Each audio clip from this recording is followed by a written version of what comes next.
Hello S1, welcome to our third lesson on Flannan. And just like your lesson on rhyme scheme, we're going to look at another technical aspect of Flannan because it helps us understand how to read a poem and use those skills and apply them to any poem in English. Again, just a reminder of some technical words. Stanza refers to a unit or section of poetry. The rhyming scheme is a pattern of rhyme, and you studied that in your last lesson. Word choice is what we're going to look at today, and it's linked to particular words chosen because of their effect.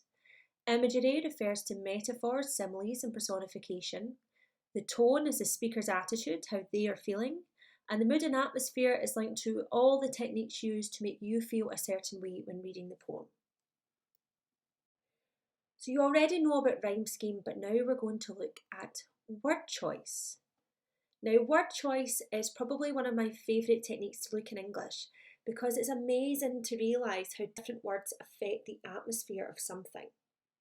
What I would like you to do first of all is pause this video and think about all the different words used here. What atmosphere do these words create? So you have snug, cosy, inviting, hideaway, home. How would that make you feel? Would you like to go somewhere that was described using those words? So have a wee minute and just have a discussion about the words used here and how they affect the atmosphere. Now, different words create different tones. And remember, tone is to do with how the speaker is feeling. So let's look at this bit here. It seemed that we were struck the while with wonder, all too dread for words. Now, what I would like you to do is go to your Flannan word choice section in your OneNote, and it's this PowerPoint here. And I would like you just to remember to set the PowerPoints as background so that you can write on them. And what I would like you to do is just to circle or highlight or underline the words that you think are quite important at helping you understand how the speaker is feeling. Once you've done that, again, I would like the video to be paused so that you can have a discussion about how the words affect the tone and what words were used here that you think were important and what sort of tone do you think the speaker has? How do you think the speaker feels? On you go. So basically, word choice can create an atmosphere and word choice can help you understand the speaker's tone. So word choice is really, really important. And most importantly of all is that word choice can affect you as a reader. It can be quite manipulative, so it can make you feel a certain way. When you're back with your English teacher, what I would love for you to do is to ask your English teacher, how can word choice be manipulative? Or maybe even ask your modern studies teacher and think about how word choice is used in social media, in the news, in different articles, in different speeches, to make you feel a certain way about a certain thing. And it would be really interesting to hear what you found out. But let's move on with Flannan.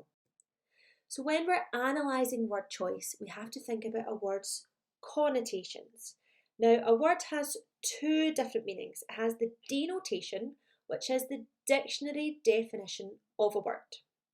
And then it has the connotation, which refers to the ideas that you associate with a word. I'll give you an example. Slim and skinny have very similar denotations.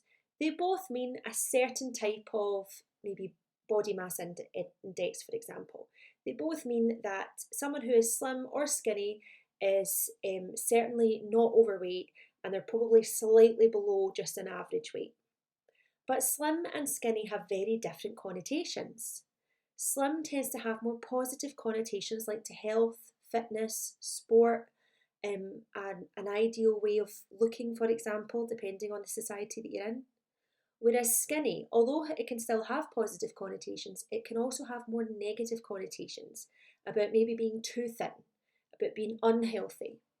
So the two words have the same denotations, but different connotations. And when we look at word choice in poetry, or really any part of English, we are talking about the word's connotations, the ideas that you associate with a word. In other words, what the word suggests. So a word can have loads of connotations, and we've just talked about slim and skinny. What we'd like you to do now, if the video gets paused again, is think about and talk about the different ideas you can associate with the word different. What ideas come to mind? If someone said to you, or so and so, they're different, what do you think about when someone uses that word? So have a quick discussion about that.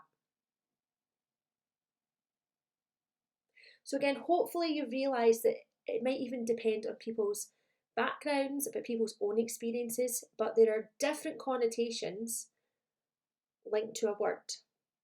Okay? And so if you were answering a question about word choice and the word you were looking at was different, you would write different suggests, and then you would write down all the different things that it suggests, so all the things that you just talked about as a class. So when you analyse a word, you identify the word. So you put the word in quotation marks saying this is the word that I'm going to talk about. And it can be a small phrase as well. It doesn't just have to be a word. And then you explain what the word suggests. What I would like you to do this lesson is to look back at your Flannan poem. And remember, you should have a copy of that. And I would like you to find at least one word that creates a spooky atmosphere. And in the box in your word choice PowerPoint, which remember should be as a section in your OneNote, I want you to type in the word or the small phrase and then explain what the word suggests. If you get that done pretty quickly, then try and have a go at a few more. And this will allow your teachers to have a wee look and see if you're understanding word choice in relation to Flannan. Good luck!